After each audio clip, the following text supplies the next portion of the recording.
की गई शमी का एक पत्ता, महादेव को अगर एक शमी का पत्ता विजयदशमी के दिन समर्पित कर दिया जाता है तो जिंदगी में कभी बेभव और धन की कमी नहीं आती। उसी तरह इस हृदय को शिव तत्व में समाहित कर कर रखना। समाहित शिव कथा कह रही है महाराज। वर्तंतु ने एक शमी पत्र से जीवन का एक आनंद बता दिया। आप भी प्रयास करो, विजयदशमी के दिन एक शमी पत्र बाबा देवादिदेव महादेव को समर्पित करो। भगवान शंकर को शमी पत्र, बेलपत्र सुख देने वाले। शरदीय नवरात्रि पूर्ण होने पर जो विजयदशमी आए, उस दशमी के दिन जो एक शमी का पत्र भूलवश भी महादेव को समर्पित कर दे, उसकी जिंदगी में कभी संपदा की कमी ना आए।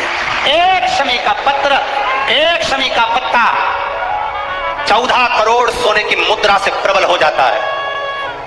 एक शमी का पत्ता। आज भी कई जगह पर विजयदशमी के दिन, कई स्थानों पर विजयदशमी के दिन शमी के पत्ते का लेन देन होता है। शमी के यहाँ होता है कि नहीं होता हमको स्मरण नहीं है, महाराष्ट्र में तो, पर कई जगह होता है। यहाँ पर भी शमी का जो पत्र होता है विजयदशमी के दिन लोग देकर उसको प्रणाम करते हैं, माता पिता को नमन करते हैं। क्यों? आप अपने बच्चे और आपसे पूछेंगे, आपकी औलाद आपसे पूछेगी, आपके आने वाली पीढ़ी आपसे पूछेगी, माँ ये कौन सा नाटक बनाकर रखा है तुम लोगों ने? शमी का पत्ता दे, शमी का पत्ता ले, मिलने जाओ तो शमी का पत्ता क्यों लिया दिया जाता है? बच्चे पूछेंगे। आज की पीढ़ी बहुत प्रश्न करती है, उसको उत्तर देना पड़ेगा कि एक पत्ते में 14 करोड़ स्वर्ण मुद्रा का फल होता है। एक शमी के पत्र में आज के बच्चे जो प्रश्न करेंगे उसका उत्तर देने के लिए तुम्हें तैयार रहना पड़ेगा। उस उत्तर को तुम्हें देना पड़ेगा कि ये शमी का पत्र विजयदशमी पर क्यों लेन देन किया जाता है, शमी का पत्र क्यों शिव के मंदिर में जाता है, शमी के पत्र की मूलता क्यों होती है, इसको समझाना। एक शमी पत्र में वो फल है। और केवल यही नहीं, शमी के वृक्ष के नीचे, बेलपत्री के वृक्ष के नीचे अगर भूल से भी बच्चा, बूढ़ा, कोई व्यक्ति एक पार्थिव शिवलिंग का निर्माण कर लेता है, भूलवश भी उस पे जल समर्पित कर देता है, भूलवश भी उसके भाव से पुष्प या शमी पत्र या बेलपत्र भी चढ़ा देता है, तो वो इस संसार में कहीं ना कहीं सुख भोगता ही है, उसके जीवन में दुख नहीं। शरद पूर्णिमा से लेकर कार्तिक की जो पूर्णिमा है, उस बीच में कार्तिक महीने की जब शिवरात्रि आए या प्रदोष व्रत आए, थोड़ा ध्यान देना।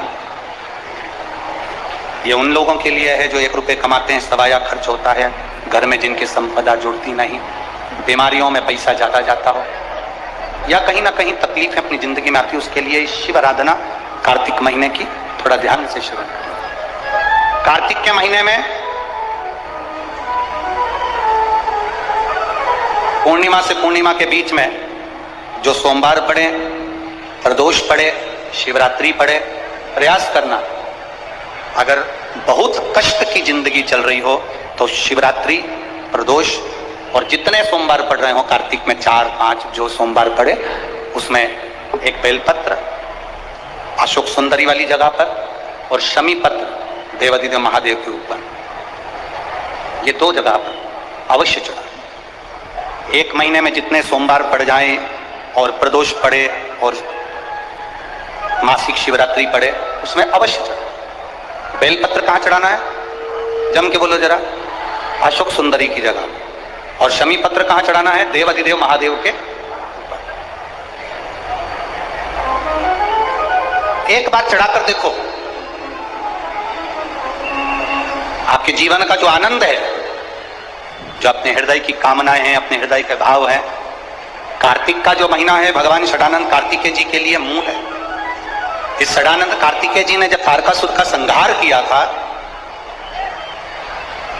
तारकासुर को जब मार दिया था, तो 33 कोटि देवताओं ने षडानंद कार्तिकेय जी को वर प्रदान किया।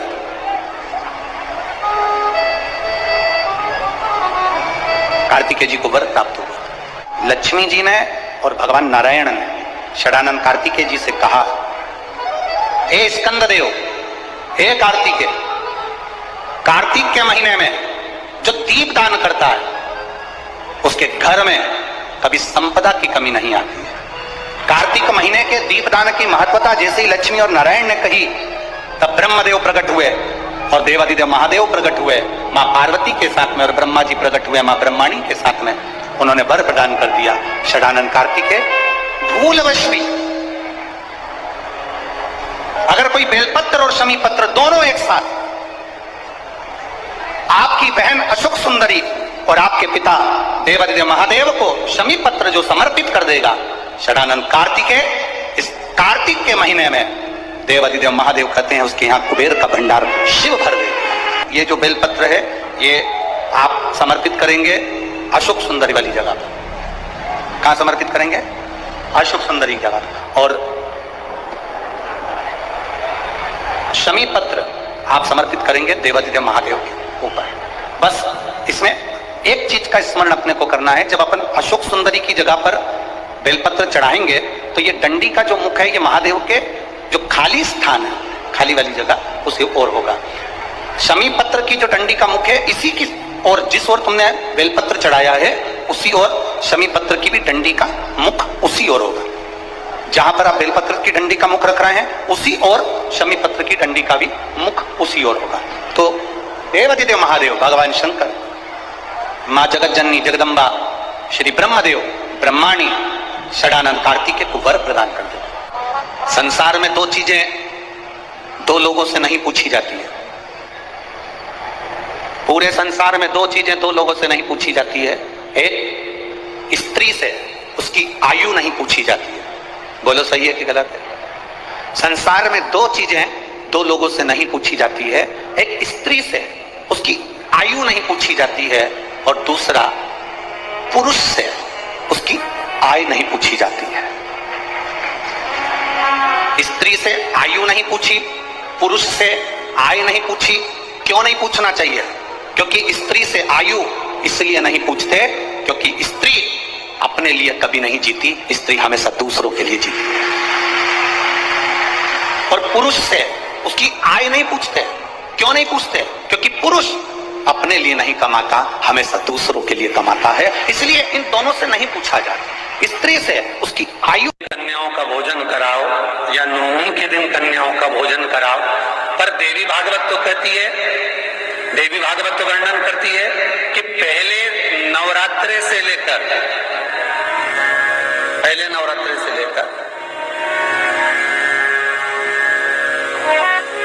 नौमी तिथि तक जितने दिन देवी के होते हैं, प्रत्येक दिन में आप किसी भी दिन कन्याओं का भोजन करा सकते हो। पहली रात्रि से लेकर, पहला दिन से लेकर